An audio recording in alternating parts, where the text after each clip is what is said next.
Hello, this is the Red for Pikachu, and yes, I am finally uploading another video. This time it's going to be a top 5 list of my favorite Kingdom Hearts games. Uh, I love Kingdom Hearts as a series, and I hope you enjoy the list. Please keep in mind that this is going to be my opinion, and if you disagree, you're more than welcome to. Just keep it civil in the comments section.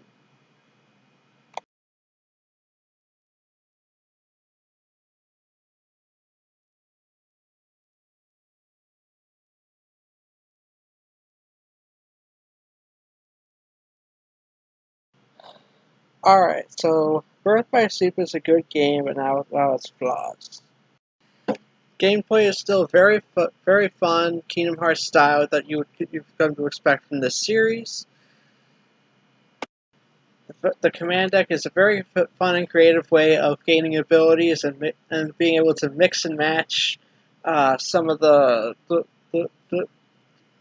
of the options you have available to you in the game. The story is mostly well told, save for one character, but Aqua and Ven play very great, and and their play styles are very unique compared to Sora. So this is going to be a common thing, but I really like how quickly you can get Cure in this game. I am good at Kingdom Hearts games, but I'm not perfect, and I need to be able to heal a lot. With each character's playthrough, you can get Cure as early as the second world, and I really do appreciate that. I'm also going to make this general statement for all the Kingdom Hearts games, but the music is always very good. I haven't disliked a single music score from any of the games. Alright, so now on to the stuff that doesn't work so great for this game. First off, this is the first Kingdom Hearts game to be developed by a group called the Osaka team, and it does show. Gameplay can be very clunky, especially when characters swing the Keyblade. You'll notice that they tend to move a bit slow uh, during the swing. There is a sense of floatiness when you jump in the air, and you'll notice that characters tend to hang in the air for like a second or two before dropping to the ground. But those are minor things. The biggest issue I have with this game is Terra.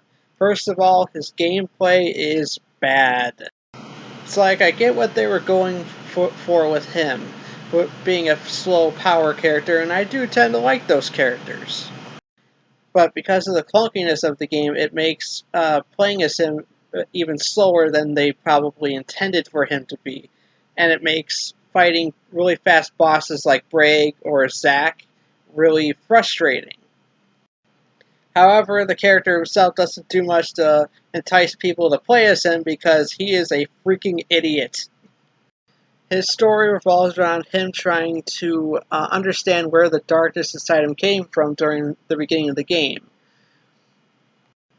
And that's not a bad arc in theory, but the problem is the execution isn't so great. He goes around the various Disney worlds trusting the very obviously evil people that he comes across. The best part for me has to be when you go to the Snow White world and he's talking with the Evil Queen. The Evil Queen basically tells him to go find a girl and cut out her heart. And his response can be summed up like that: "Oh, okay, I guess." Only to then find Snow White later and then go, "Oh, you know what? Maybe I shouldn't cut out a person's heart." So he goes back to the Evil Queen to fight the mirror, which renders the whole segment pointless. Thankfully, Ben and Aqua are nowhere near as stupid as Terra in their stories, and that makes it very fun to play as them. Especially as they have a lot more fast and reliable ways to defend themselves, unlike Terra. It's why I can say that this is a good game. Terra's segment is very frustrating to get through, but Ben and Aqua make up for it. And it allows me to forgive Terra's segment as well as the stupid way in which you unlock the final episode, too.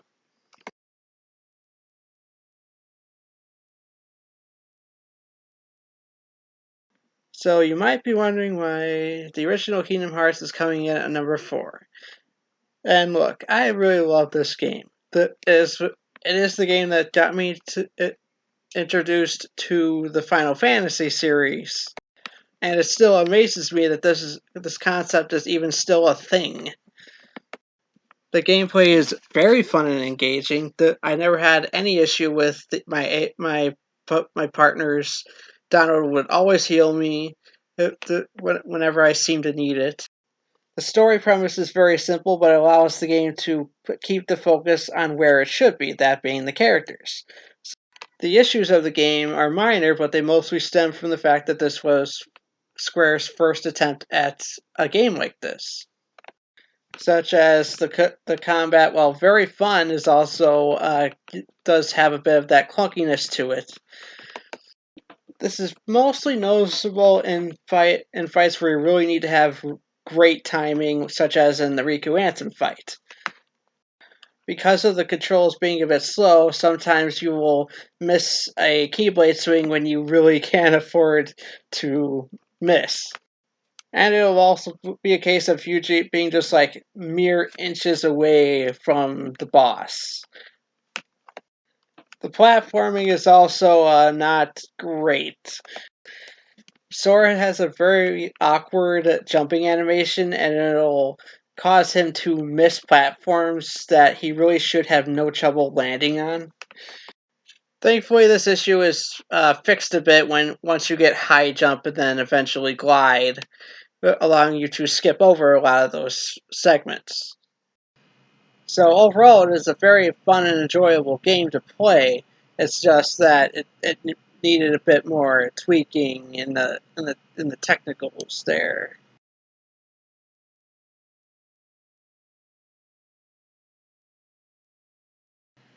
Yes, I have Dream Drop Distance over Kingdom Hearts 1.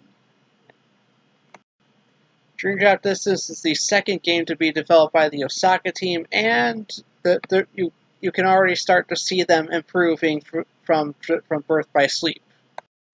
Gameplay is much more fluid. The floatiness is still kind of there, but you can tell, but characters don't hang in the air as much as they did in Birth by Sleep. There's also only 2 characters to play as this time as opposed to 3. And I think that was a very smart decision to make, as doing this allows them to make sure that the gameplay for both characters is very fun, and that the writing for them is there's no stupid decisions like with Terra. I know people have that complaint for Sora, but honestly, I felt like his behavior in this game made sense. He thinks that they're going on a test, so it never seemed off to me that he wasn't taking this as seriously as some other as one or two. Sora has always had a bit of naiveness to him. Like he knows who the bad guys are, but he also tends to uh, not be perceptive to their plans uh, in the games. Here, the villains use that to their advantage by exploiting his naiveness in order to lure him into a trap where they can put him into a coma and then make him a vessel for Xehanort. And to Sora's credit, when he finally realizes that things aren't just the uh, part of the Mark of Mastery exam, that he does take things seriously. But unfortunately, by then, it's just a bit too late. He's already very deep into the trap they've set, and by the time he actually gets to do anything about it, his heart is already like filled with darkness. As for Riku, this continues his redemption story that was started in Chain of Memories and in 2. This I thought was one of the best redemption stories in any series I've gotten to experience. Riku goes on this journey because he doesn't feel he's worthy of wielding the Keyblade after his past actions. As he goes through the test, he gets the answer he wants, that he is indeed worthy of wielding the Keyblade and that he's a much better person than he used to be. As the story goes on, you also quickly realize that Riku is the protagonist of the game, as he's the one that has to delay Xehanort's plans and wake up Sora at the end. And because of this, he is named the Keyblade Master over Sora. I personally feel that he earned this very much, and it kind of wraps up Riku in a nice place where the focus can be on Sora for his task in getting the Mark of Mastery. Also, I think the story in this game is very well told. I also don't have a problem with the time travel that was presented in this story. With time travel, as long as they firmly establish like the rules they're going by, I'll never have a problem with time travel in stories, providing they do stick by those rules going forward, and they do in 3. Also, I freaking love that you get to use Dream Eaters as party members. As a Pokemon guy, I am very fond of this sort of collect the monsters type of gameplay, and the fact that you get to learn abilities through leveling these guys up is also very fun to me. So, Dream Drop Distance does have its own little issues. While Osaka Team has improved on some of their little quirks, some other ones also find their way into this game. So in this and Birth by Sleep, but the human type of bosses tend to when you hit an enemy, they're supposed to flinch. Well, these bosses only flinch when they want to in the Osaka games. Now, obviously, big heartless type of enemies aren't going to flinch, but the human type of bosses really should be able to. 1 and 2 are great at this. Dream Drop Distance and Birth by Sleep, not so much.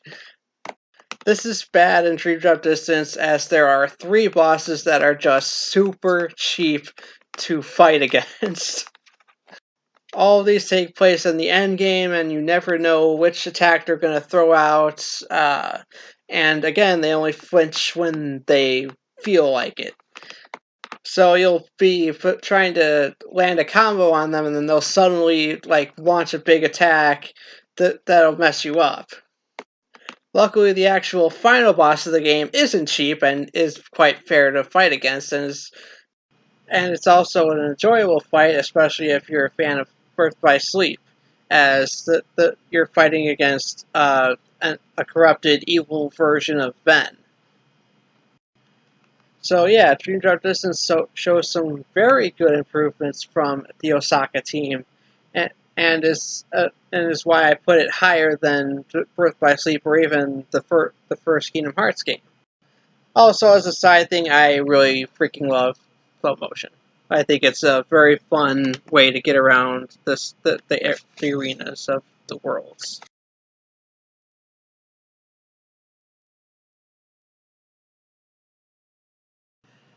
I love Kingdom Hearts 3 so much. I loved it since the moment I got it to when I beat the last level. I just had a big happy smile on my face as I played through the game for finally. And as the conclusion to what they were, Tetsuya Nomura was calling the Xehanort saga, I felt it paid off very well. Everything wrapped up neatly. I do think all the characters were given justice, yes, even Kairi. Gameplay-wise, the Osaka team once again shows very good improvements where the combat is very fluid and smooth and doesn't have any of that clunkiness that was there in Birth by Sleep or even just a little bit in Dream Drop Distance. I also really love that a mechanic from each of the games found its way into 3, like the shot lock system or flow motion. I think that was a very neat thing to do for fans of those games. Now, I do have two gripes with the game that aren't massive, but are enough to knock it down from the #1 spot. So first off, no Final Fantasy characters. I'm a big Final Fantasy guy, and the fact that none of them are in the game did kind of sting a bit. The other thing is something that happens towards the end of the game. So there's this segment where everyone dies, Sora fixes it, and time is rewound to just before the spot where they die. Now, the characters act as if they knew what happened to them before they died, only for the scene to then take place exactly as it did before. But the only difference is that Lingering Will shows up to fight with Terranort. That's the guy who killed everyone before, or led to their deaths. So yeah, I just thought that was kind of really weird. Like, I get it, they wanted Lingering Will to show up and save the day, but I just feel like that could have been a little better executed. Those two small things aside, I am very happy with Kingdom Hearts 3, and I will happily play through it again at whenever I feel like it.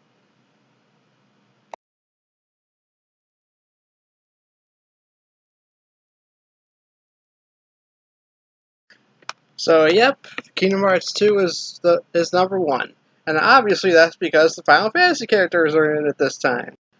But seriously, this is just a really awesome game, right from the start, and I even liked the prologue sequence with Roxas. Because when I first played it as a kid, the game sets it up to where you immediately know that Roxas is connected to Sora somehow, and I thought, oh, that could be that. That sounds like it'll be really fun to uh, discover as the game goes on. Also, this is the game where things start to get a bit like crazy in terms of the plot, but I never had trouble following it as a kid.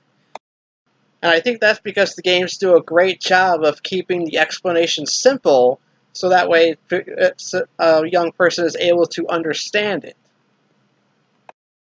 For gameplay, it's a huge step up from 1, with the team that worked on it obviously pushing what they could do with Sora. He's much faster. He's more fluid. You can do a lot of really amazing stuff with Sora as you progress through the game.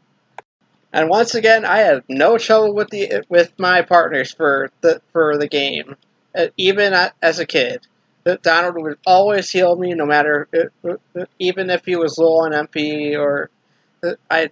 So yeah, they never gave me any problems. And also, I just really love the final boss segment, where that whole thing from start to finish is just epic.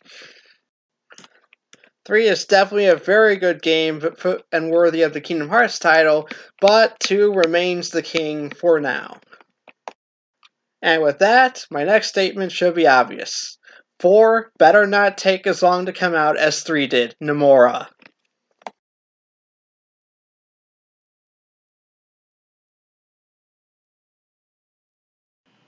Anyway, I hope you all enjoyed the video today, and I do plan to upload much more frequently than I have in the past. I also plan to get push myself and get much better at this as I do more videos. And in the interest of that, I have something new to share. I wanted to make myself an avatar for my channel, but as you can see, I can't really draw that well. Hopefully you like it enough that it won't be a distraction. The thing I want to make sure I focus on is being consistent with my videos from now on. So until then, this is just going to be how the avatar looks. At least until I'm sure I have a consistent flow going. So with that said, look forward to my next video, which will be the intro to my My Little Pony seasonal reviews.